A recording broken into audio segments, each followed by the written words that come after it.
news. Entertainment news. Right. Starring DJ Bro. DJ Bro. and, Do. and thank you for tuning in to Milwaukee Entertainment News. This is boy DJ Bro. I am here with Jack Butts at the moment. Came Hey, in already cracking jokes.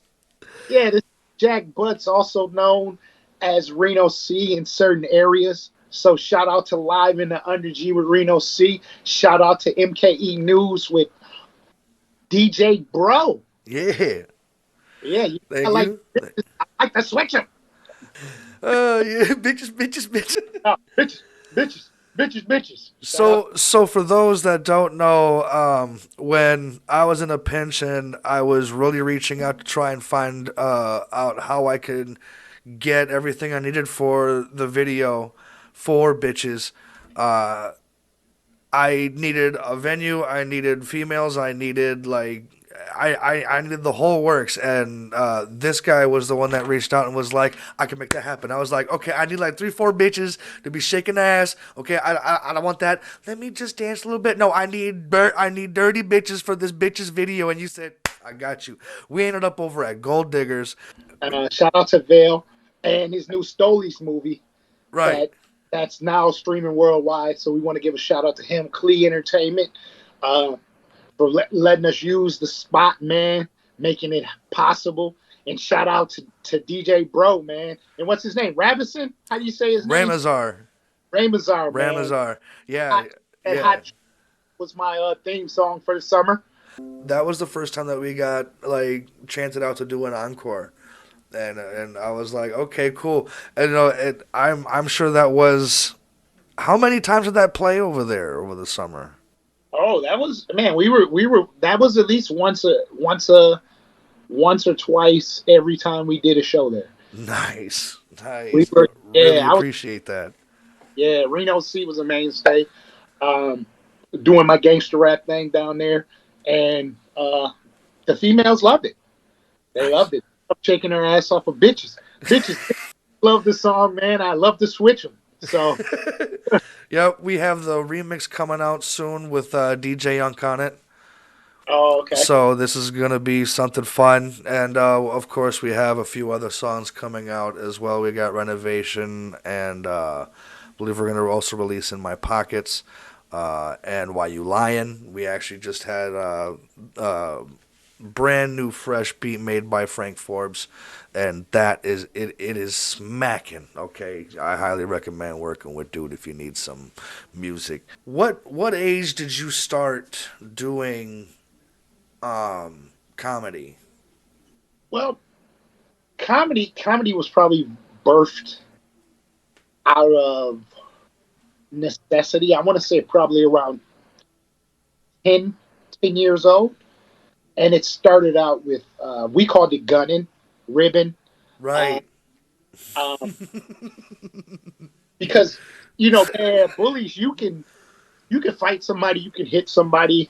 Um, but when you crack a joke about them and you get the whole school laughing, or you give somebody a nickname, all That of them, shit sticks. it sticks, it hurts worse. So people would stop messing with me, and I would have to fight less, just cracking jokes. Yeah, That's a good way to do that. yeah. So that's how I kind of started comedy, and I've always been funny. So I have a lot of rappers that I know, and I was like, man, are you coming to my comedy show? And they'd be like, bro, I know you. You funny, man. You funny all the time. I had went to this comedy college shout out to my guy Jeff Roth at the comedy college 101 in Milwaukee, Wisconsin, at Rounding Third. They do the stand up, but they have the college there, and he has another location now in Chicago. And he actually has Nate Burris. I might be saying his last name wrong because I just know him as Nate. Just hosted Saturday Night Live, Oh, so he's getting traction, and he's one of our alums. So shout out to our comedy college. So I did that. I want to say 6 years ago, let's see, 1, 2, 3, 4. What is this? Man, it's almost been 7, 8. It's closer to 8 now. So I took the course, um, which showed me how to format my comedy. Um, Being able to write skits and write jokes, opposed to just getting up and freestyling, which I'm back doing now. Because I be hosting, so it's a little different when you host versus doing a set or like a Netflix special, which I'm going to be doing real soon. I got two of them coming out. Ooh. Uh, yeah, Jack Butts being petty, and Jack Butts you silly. He said being petty. Yeah, so that one is birthed. Being petty is just being birthed on everyday life and relationships, and the relationship with my kid's mother, which is the person who actually gave me the name. And my middle name is Jack in Spanish, uh, my government name, and my dad's last name is Butts.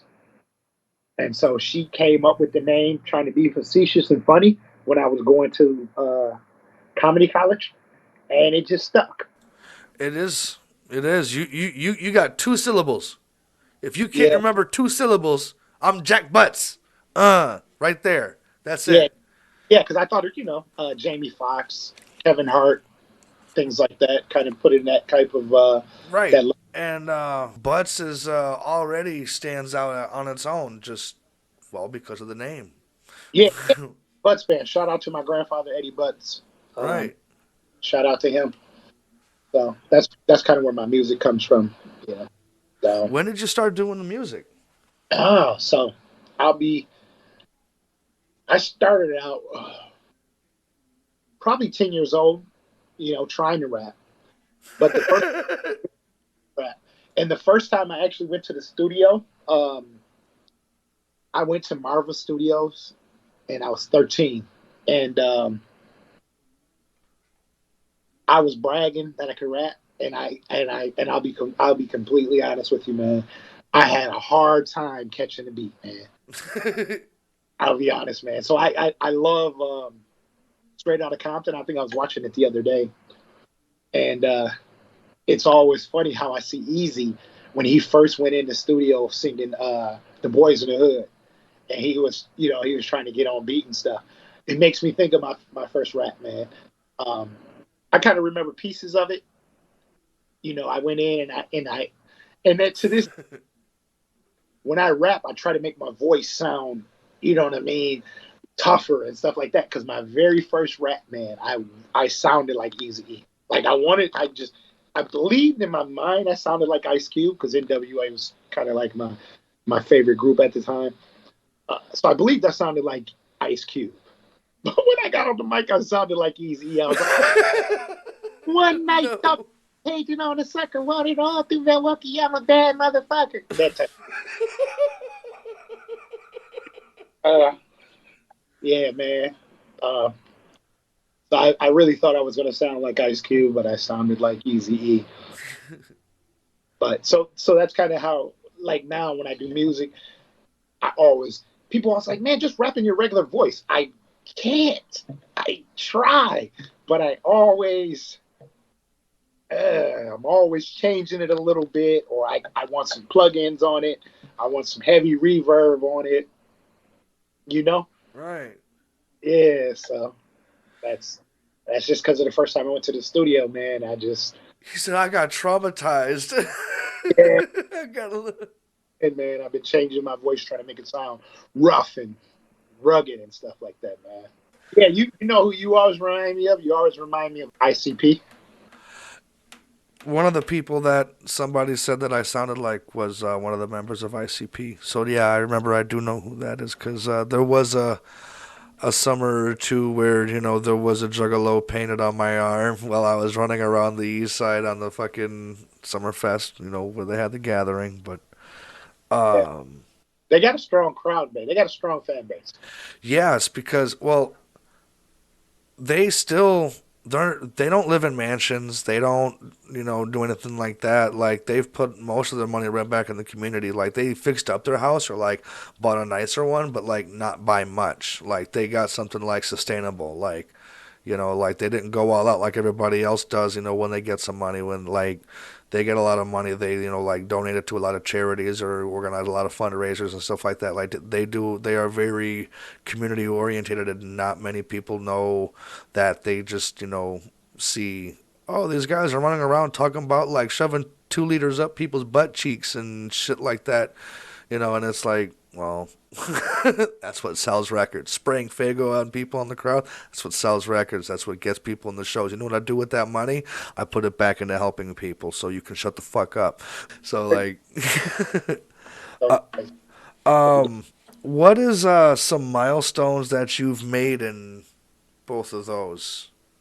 In both of my so in last year I received the award from shout out to Choo Choo um, on the grind MKE on the grind award. I received one of those last year for music.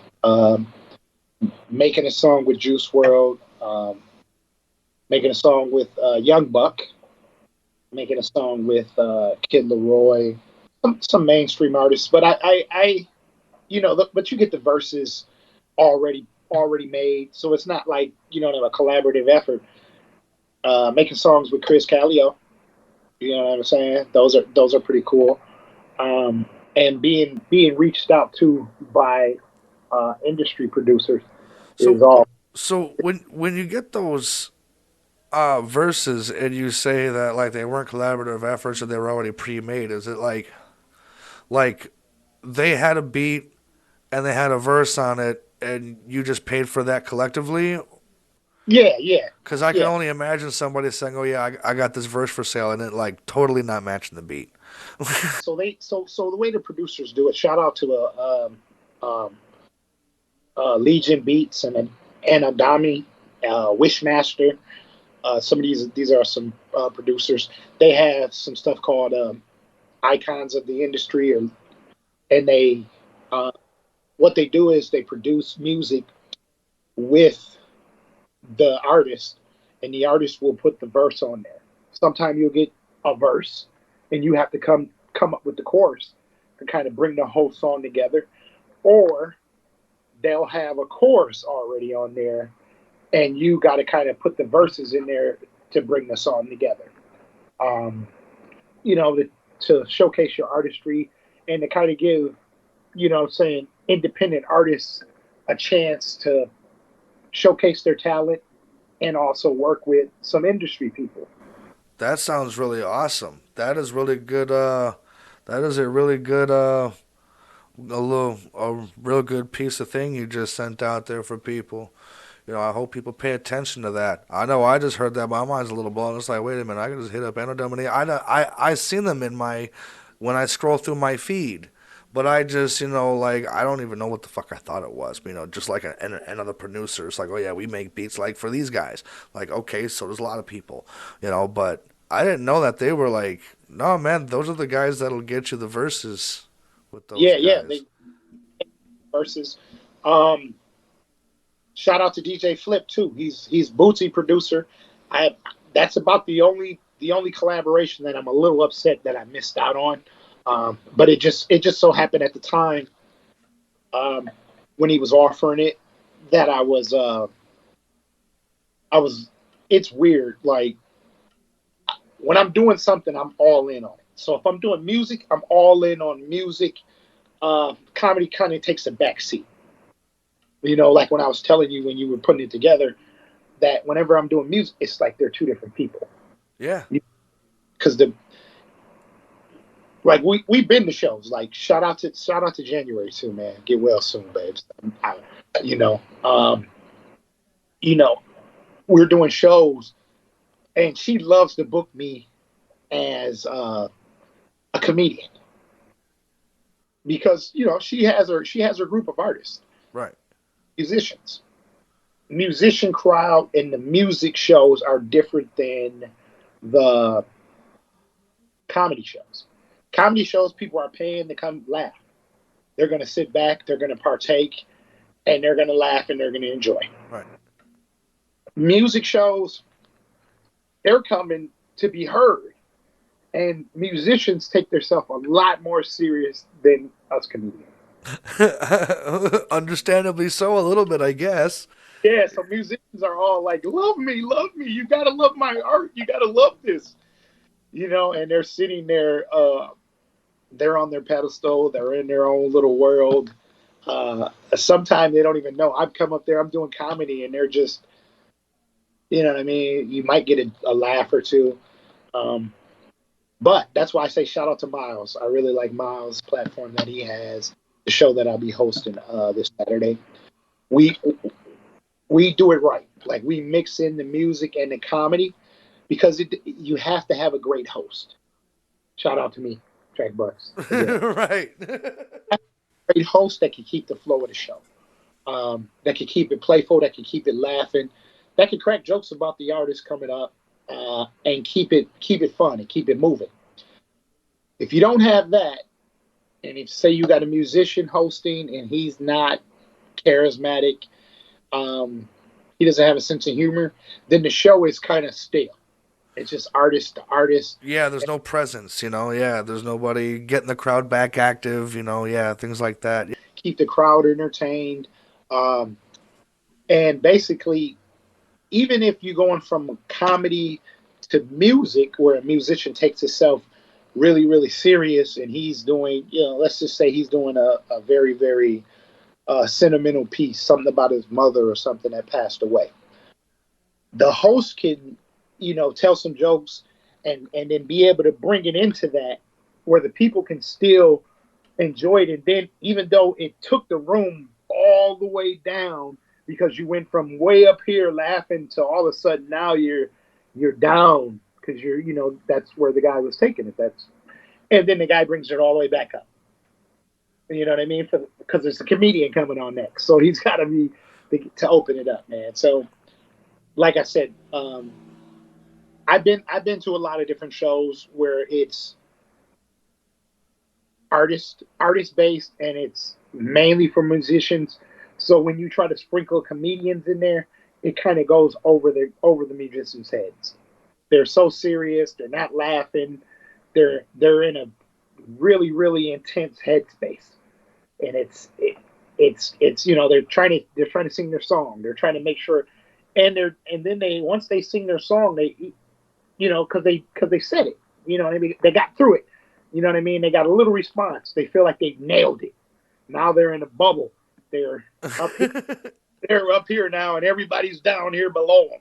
You know, and and that's the thing that I would say about a lot of local artists, and it's mainly Milwaukee artists because I've done shows. I'm originally from Detroit, and I've done shows in St. Louis, Chicago.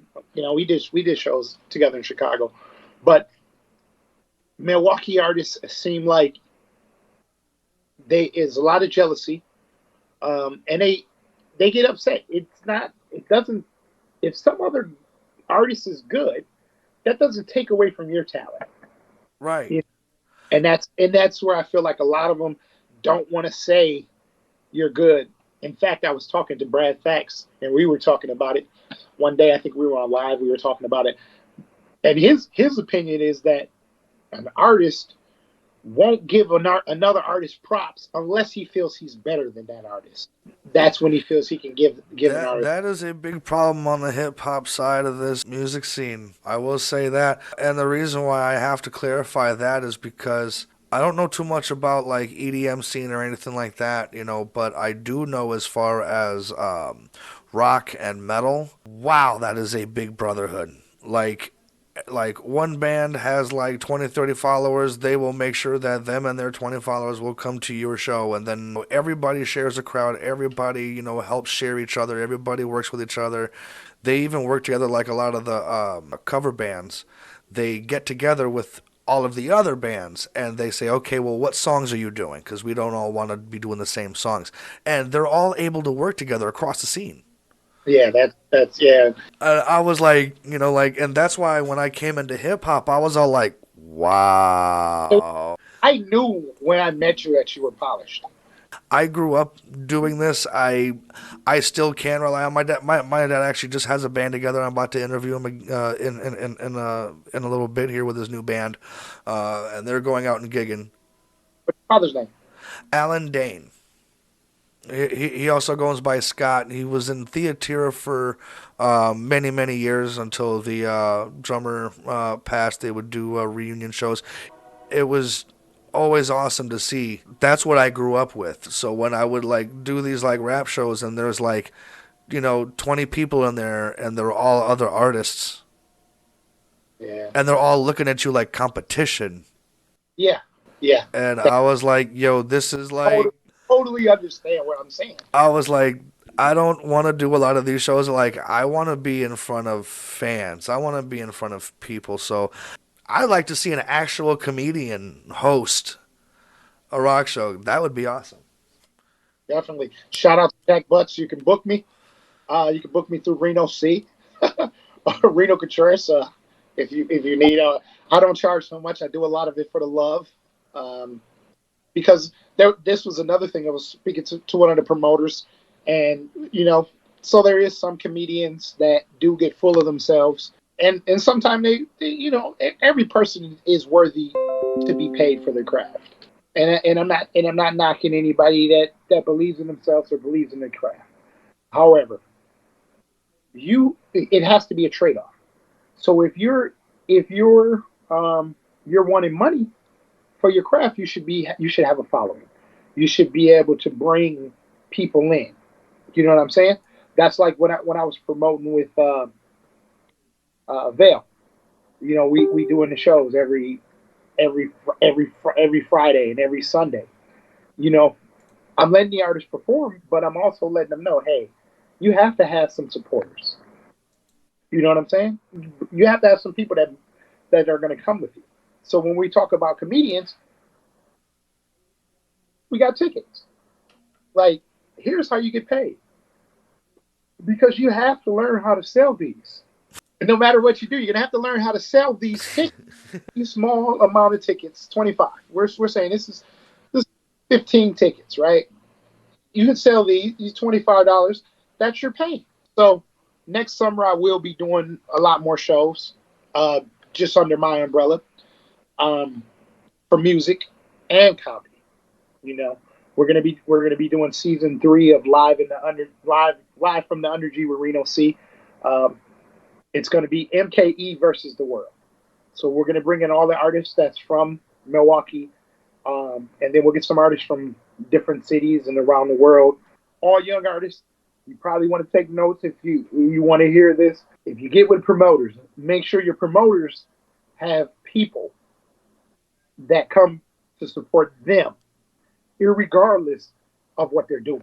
Whether they're putting comedians out or whether they're bringing out musicians, rappers, you want them to have a fan base, Yeah. not just other artists. They may charge a little more, but it's worth it to be in front of, two, three, four, 500 people People. that are fans, to where when you're done with your show, you can go through the crowd with your flyers, with your scan codes, and go promote the shit out of it, and actually get people will actually click. Okay, versus people going, oh shit, that's how he's coming. Oh, okay, I got to step my game up. Like, Yeah, yeah. Or it's just a bunch of other artists who aren't even really listening to you in the because first place, yeah. yeah, because they feel they're better than you, and that's not cool. What are things you like to do in your off time? Like when you're not doing anything, like to clear your head, like, people go camping, they ride a bike, they. Fuck do you like to do? Well, I used to like to be in the streets.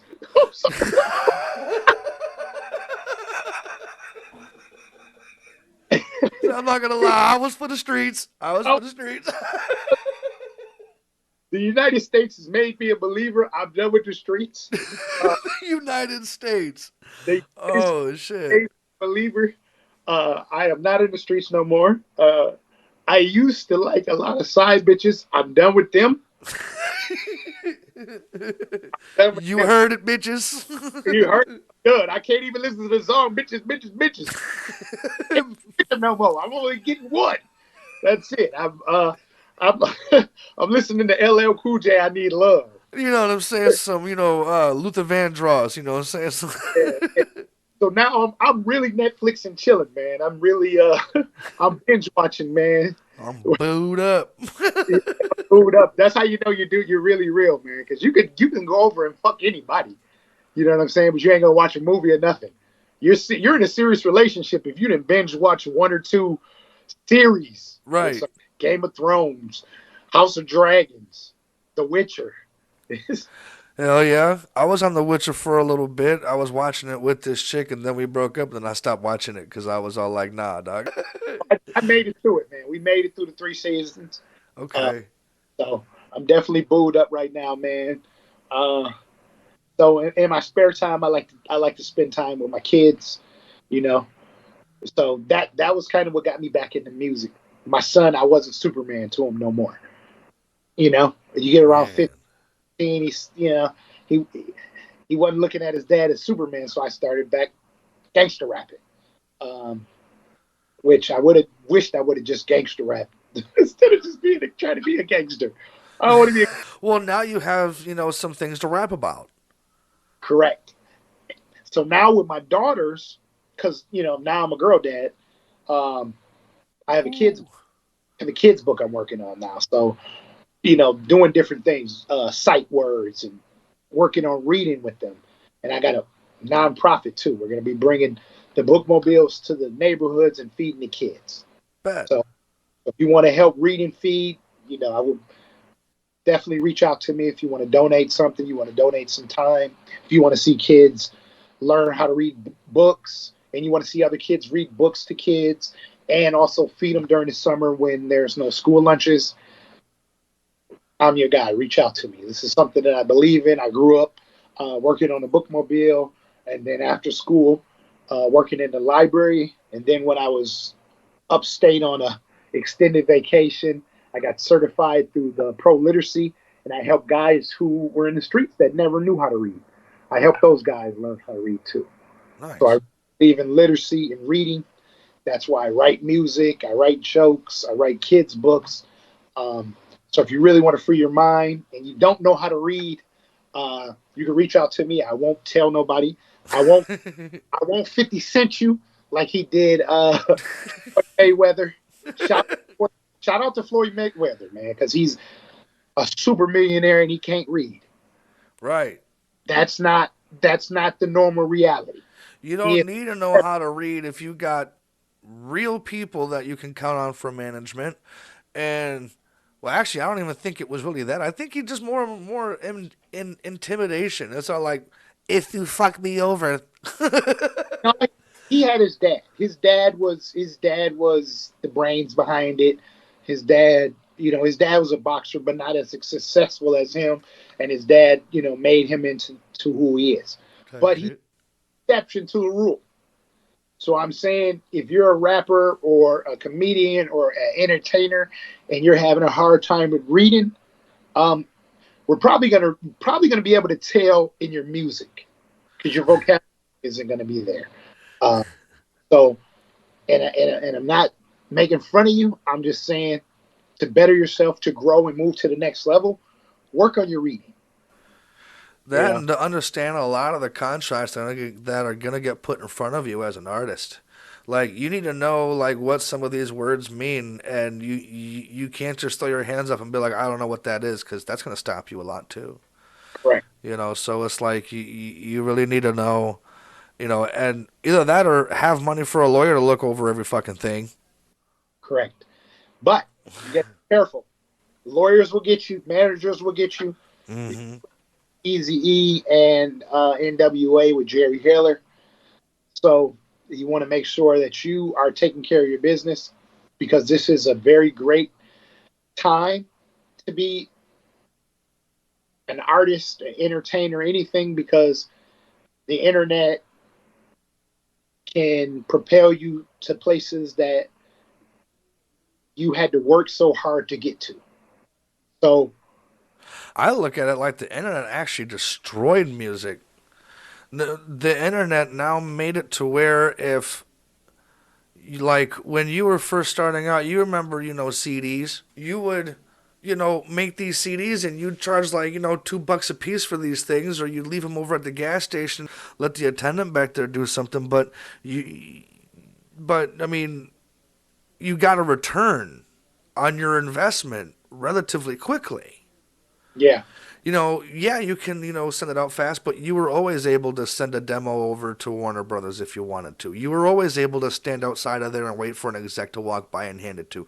You were always able to do that kind of thing.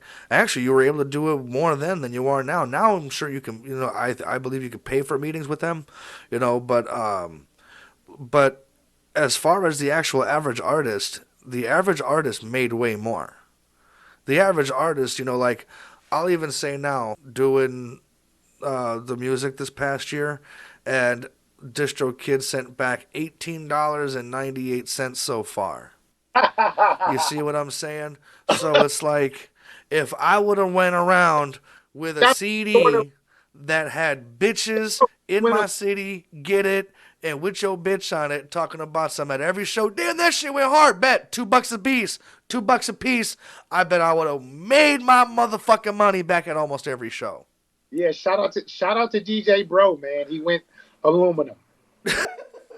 Aluminum. That's what I tell people when I'm like, dude, I do music, man, but I think I made I just went brown paper bag. I haven't even Right. I think I got like $18 in the kitty for, Right. for a couple years worth of music that I spent 20, 30 grand on. Yeah. Yeah, just you know what I mean, and countless time, man. But see, here's the thing with music, man. And I'll be honest with you. Um, Back in the day, everything changes. But back in the days, you could sell your CD, you can make money. Now you have to partner up with all the streaming services. You have to make sure that you have your YouTube channel monetized.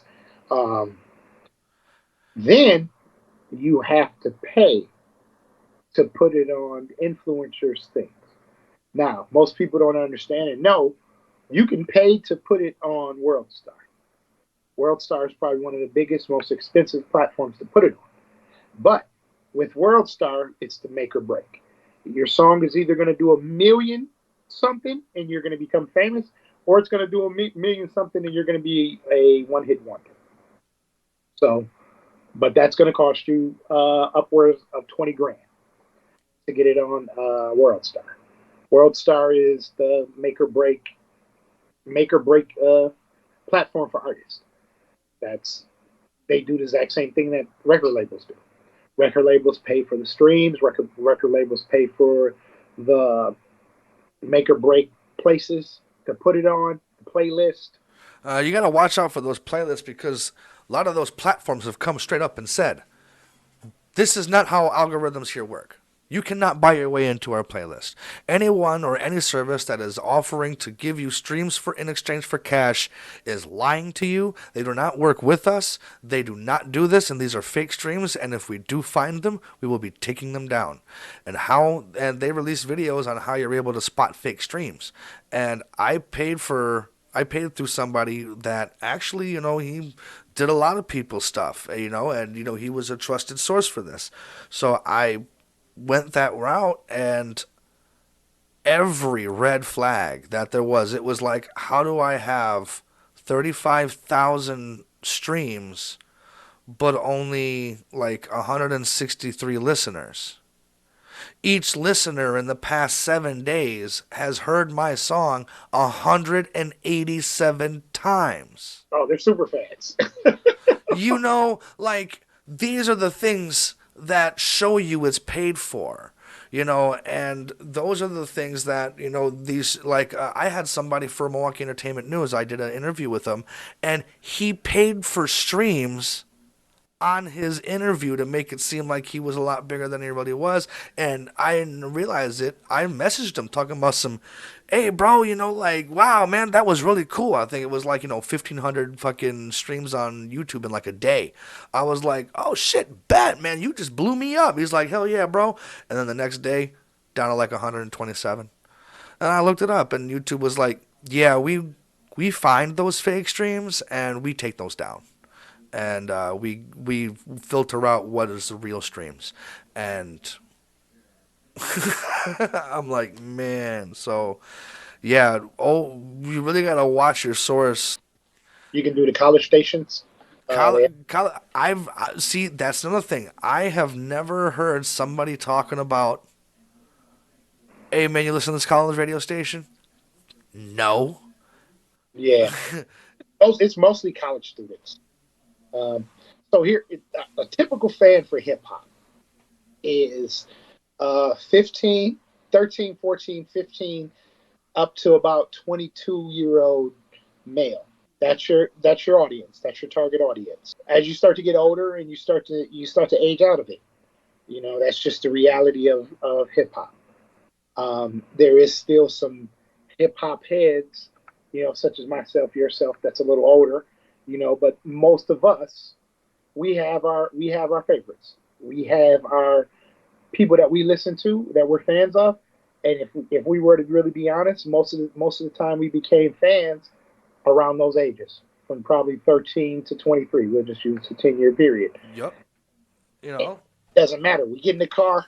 I'm gonna be listening to some DMX or some Tupac. back when you were that age, who was your major influences that made you want to do what you do? Even the comedy thing, like who was the comedian that you were like, damn, I want to be like that guy? Yeah, Like, yeah. I liked it Eddie Murphy and Bill Cosby. Even though they're completely opposites. Um, I seen Delirious, and I was like, wow. And then I seen Bill Cosby. I seen a lot of Bill Cosby because he didn't cuss, but he was funny. He was hilarious, and he also wrote. you also have pudding pops. Yeah, yeah, definitely, and he did Fat Albert. Yeah, So he did Fat Albert, and I watched Fat Albert. Um, and then he had the Cosby Show. So that was he my shit too. yeah, he was the man. He still is the man. Bernie Uh, Mac show too. That yeah, was, I love Bernie Mac. Bernie yo, Mac is yeah. favorites. I have a song with him as an intro on it. Hell Uh, yeah. yeah, Coffee. I redid Def Leppard, Pour Some Sugar on Me, which I really want to do it as a rock song with a rock band, because it's close to a cover. The lyrics are the the cadence, um, the syllables are exactly the same as the other one.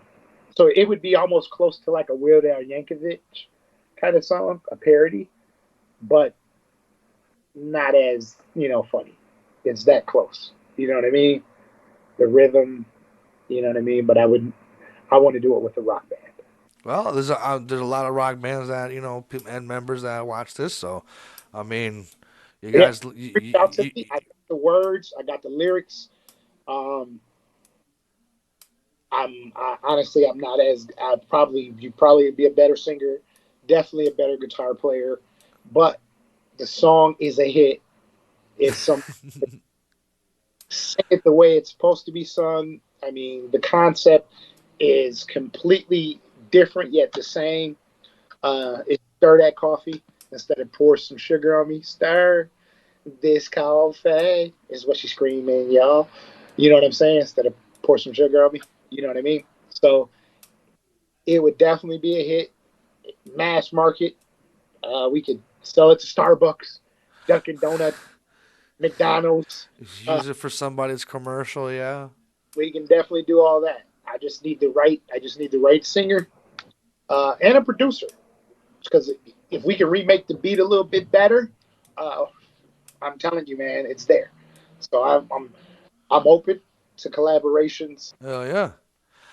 Yeah, it's released. It's on my latest album, Misfit King Reno C. It's called Coffee, spelled with a K. Like I said, I believe somebody could sing it, and I mean really put. I mean, I'm a rapper who tried to sing. You know what I mean? And I'm never classically trained as a singer, so my style is completely different. It probably only sounds good to me. Man, I just had an interview with this dude. He said one of the best things. You only failed if you quit. Yeah, no, I'm not quitting. So if you want to sing that shit, you want to get, rocking around there, Oh yeah, I rock it. So when I do karaoke, when I do pour some sugar on me, I kill it. And I Nice. and I and I fucking surprise them, man. This is what they do to me. And they buy me drinks. Like, fuck yeah, bro, fuck yeah. They buy me, and so Do whenever I this back at him. This right here, it's too much metal for one fist. So you got to use two fans. nice, I'm gonna fucking because typically when we do open mics, for comedy, they usually have karaoke next. So some Nice. yeah, so sometimes I hang back after I do some open mic. I'll do some comedy, and then I'll hang back and do some karaoke, just just for giggles, shits and giggles. And I throw them for a loop because I'm in there, dressed up in Jordans and a hoodie, and so when I do karaoke, they're thinking I'm gonna do, R&B or something, and then I fucking Vanilla pour ice and shit. pour some sugar on me or some fucking Dead or Alive Bon Jovi, and they're like, "What the fuck?" What would you say would have been like major turning points in your artistry? Because you have times where this isn't working or that isn't working, or you just have something in your personal life just bites you in the ass, and you end up with this major turning point that changes you. Have you had any of those? Yeah. So I think probably like a breakup with me and my daughter's mom. Um, because my first album, 40-Year-Old Virgin, was all what I'm saying, kind of like breakup music. You know what I'm saying? And so it wasn't hip hop. If I was to equate it with a hip hop artist, I would equate it with probably Kanye West's 808 and Heartbreaks. Yeah, so it's streaming. So if you want to check it out, it's 40-Year-Old Virgin, Reno C. It's on all platforms. Um, that's I have a song, like I said, I got a song with Juice World, Zero Gravity. I got a couple with Kid Leroy. I got a Christmas song on there. I got a couple country songs on there. So that was like when I first came out, man, doing like rock. Well, I actually invented my own genre. It's called rock hop. There's been a few people. There was somebody in Chicago that actually had it down pretty fucking good, but it didn't click in the place that it was. And then there's a band right now, H1Z1, that I just saw with Lockjaw at the bar for Metavon's birthday. The lead singer, black dude, long dreads. You know what I'm saying? Like the rest of the band, skinny people, dreads. And they're like, they go up there and they're doing that, rah! And then like out of nowhere, everyone clears the stage except for the singer, and a track pulls up on the fucking PA, and he starts rapping just in his screamo voice, and I'm just like, okay, that's actually really cool too. So like, it's interesting seeing a lot of the different variations that people come up with on that. Yeah, so mine's was more. So what I was taking was the '80s hair metal and fusing it with hip hop. So the cadences and the way they kind of said things, and and kind of the references with mixed in with the street rap. You hear that shit? That shit is hard. Yeah. So that was the first shit. I'll just be honest with you. It was not a commercial success. Uh, the hood did not embrace it. I'll be honest with you. But What do that's you kind think was your biggest success? We'll hop on that one. of, as far as like music. Yeah.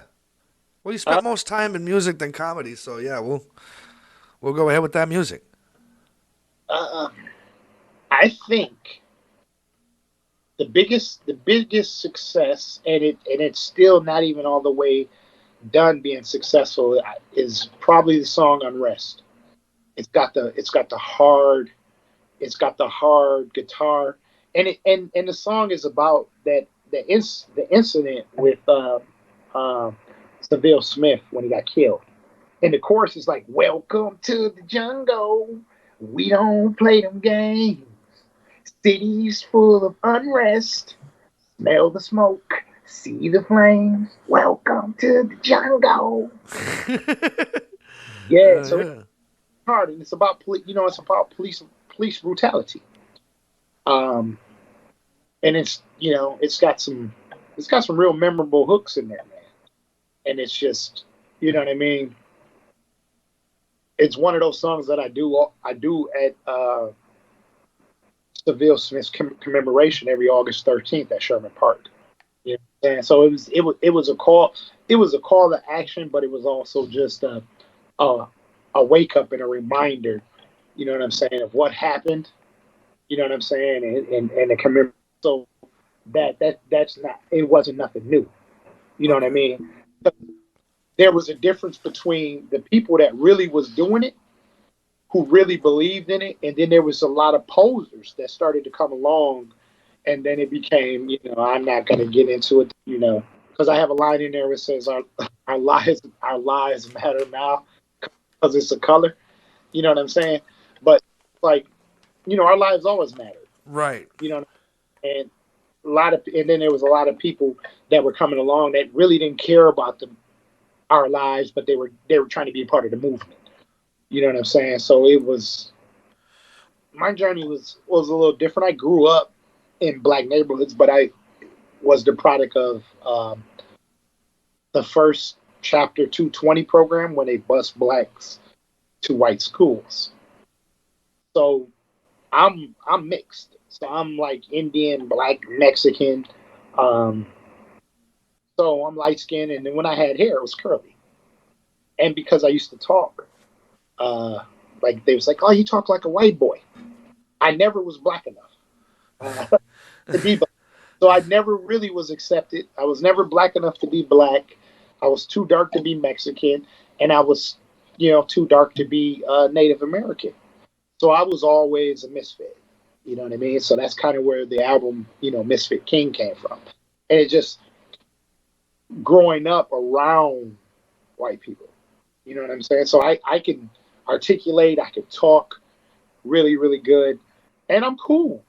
You know what I mean? That's why I can kind of connect with DJ Bro. I can connect, but then yet and still, I still can go out to the streets in the hood. You know what I'm saying? And connect. So when I was young, I didn't appreciate it. You know what I mean? I was like, man, it sucks, man. Ooh, ooh. So I went out my way to be extra black and extra hard. You know what I mean? You know what I'm saying? But then as I got older, it it I mean it works in my favor. You know what I mean? So I can do jokes, or I can be in a room with all white people doing comedy and be the first one in the room to say nigger, right? You know what I mean? I can say nigga and everybody's in there and I'm like, oh, come on, laugh. I know you want to laugh because you really want to say it. Guess what? You can say it in your head. Because if you say it, if I hear you say it, I'm still going to whoop your ass. It's like, no, I'm outnumbered here. You can say Yeah, whatever you want. I yeah, yeah, can't do shit. What am yeah, I gonna do? There's like 100 of you fuckers in here. What am I gonna do? yeah, If I catch you in the street saying that shit though, with all yeah. my guys, I joke, right? And then they can come in and they can come in and say the joke. You know what I mean? And they could say it. You know what I mean? So I can clear the space.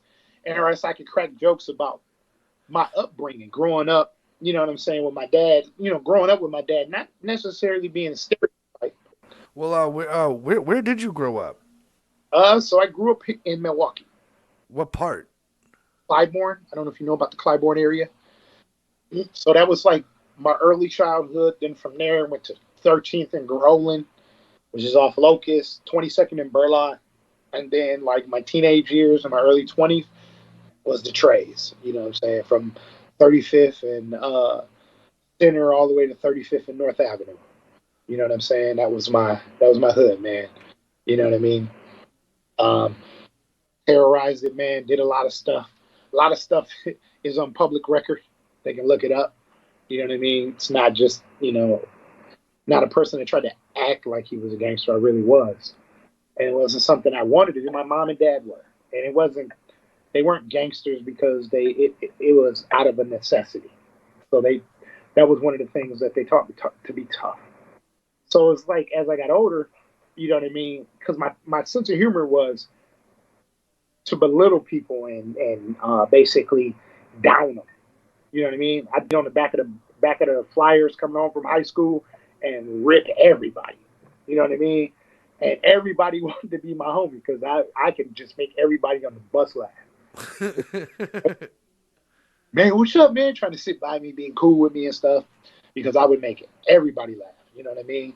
And but at the same time, I was super popular because I always liked the underdog. So I never made fun of the people that, you know what I'm saying, the normal people made fun of. Like, you know what I mean? If this person was like chubby and or this person was had the bad leg and all that. I didn't do that. I didn't pick on the people that everybody picked on. I picked on the people that picked on the what other. what crowd were you in high school? What clique did you fit into in there? You know. So in high school, man, you know what's so funny, man? It's so weird. I was in. It's weird if I say this because I every clique, bro. That's how weird I was, right? Every clique, everyone. Yeah, dude. I won homecoming court freshman year. You know what I'm saying? I was super popular. It was like whatever I did, everybody tried to copy. It was weird. You know what I'm saying? You were on every sports team and shit. Sports. You know. Hey. Uh, Whew. and then and then once I stopped that, I went into becoming a gangster, and it was popular, man. You know what I mean? So the school I went to was predominantly kind of like white. You know what I mean? It was blacks there, but I everybody loved me. So it's like, oh, we love Reno. Well, we want Reno to be this. We want Reno to be in this. We want Reno to, Yeah, you as know. long as you stay funny. Yeah, I was funny then, but I was a super bully. So I bullied the bullies. You know what But I mean? with jokes though. With jokes, but I could fight too. Yeah, so I know how it must have been going from living here, but I go to school here. Completely different. Going Yeah.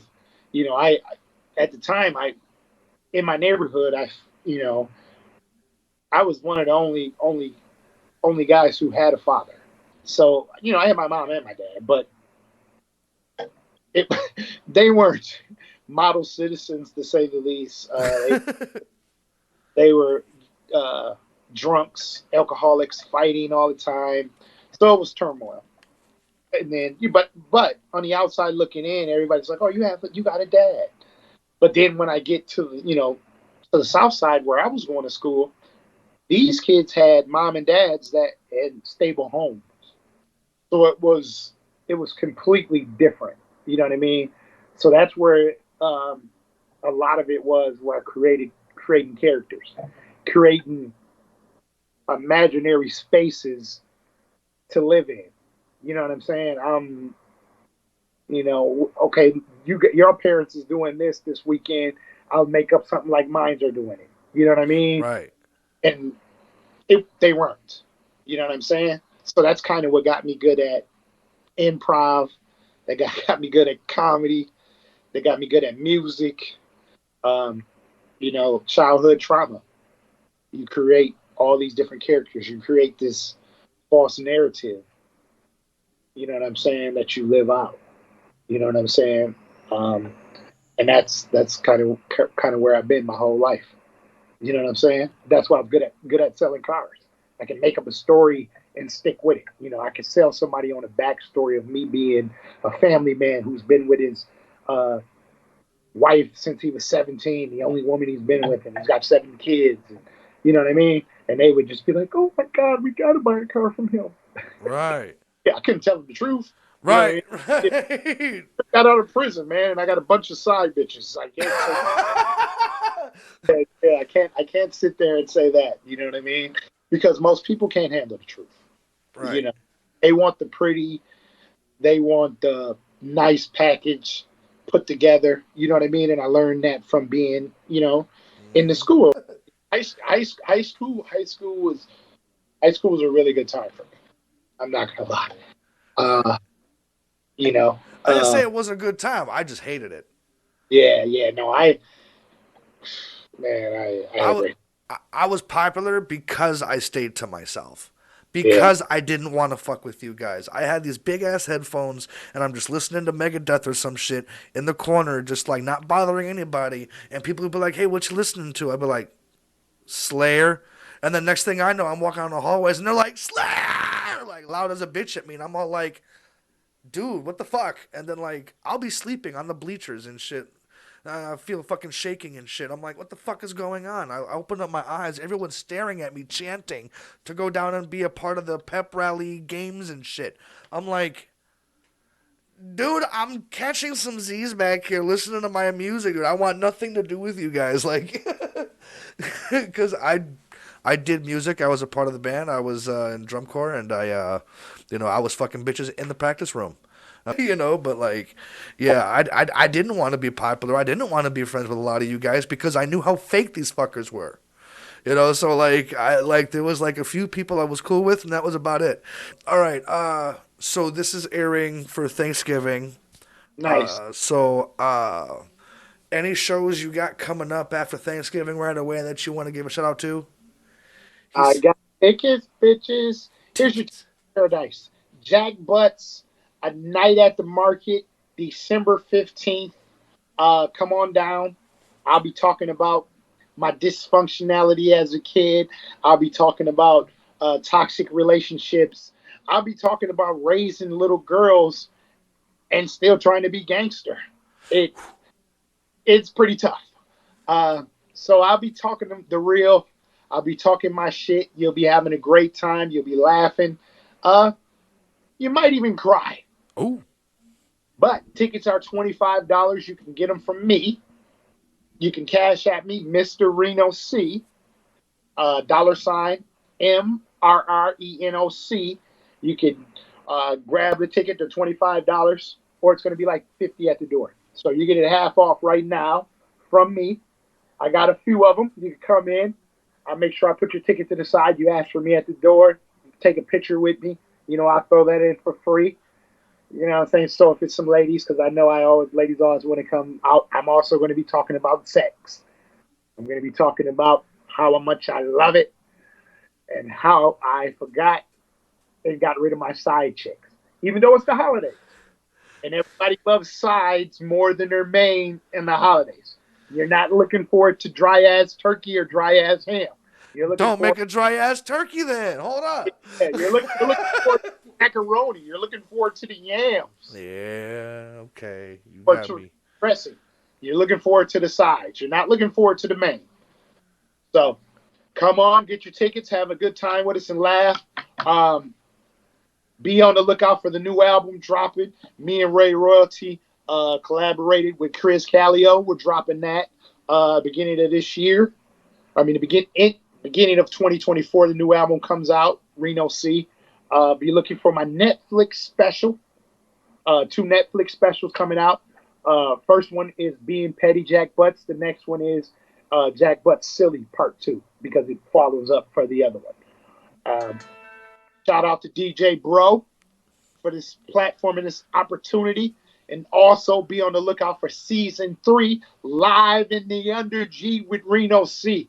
Right. MK versus the World. That'll be taping this summer.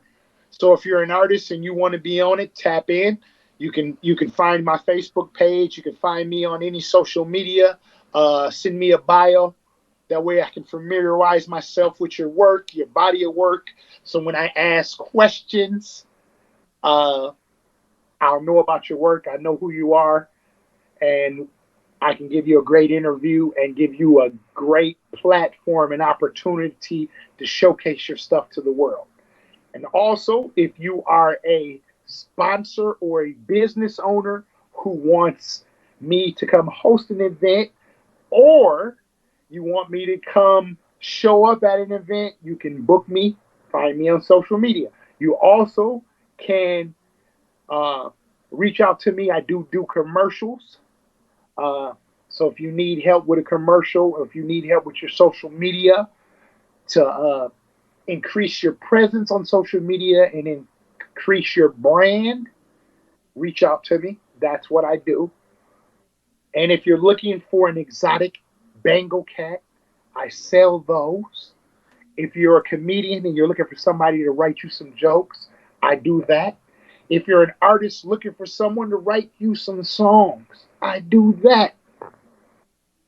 I gotta look up what a Bengal cat is cause I mean, like, I've always wanted a puma. Is like a Bengal like that, only smaller?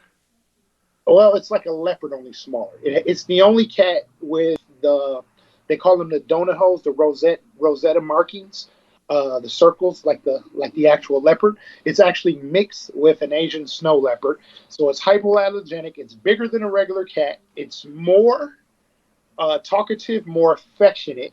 You can teach it tricks like a dog, so you can teach it to sit, fetch, walk on a leash. It likes water. Uh, they're amazing, awesome cats. You gotta send me pictures of how big those fuckers get. They get big as probably a Jack Russell Terrier, a little bigger because they're longer. All 20 right. pounds. Males, females are about 15 to 20. Hmm. Yeah. All right. And where can people actually find you at? You can find me on Reno C, Facebook, Mr. Reno C, Instagram, RenoCTV.com for my music. You can find me on Reno C on any platform. You can find me on Reno C TV YouTube. You can find me Jack Butts TV YouTube. Um, Tigey Family, TYGEE Family, Facebook, Instagram. Um, and you can find me in the streets. Shh, look at ass. See me with the side bitches. Don't say nothing. Shh.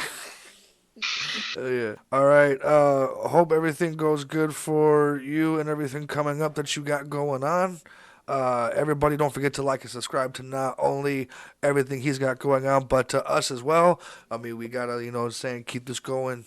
So, until next week, don't do anything I wouldn't do, and if you do, name it after me. All right.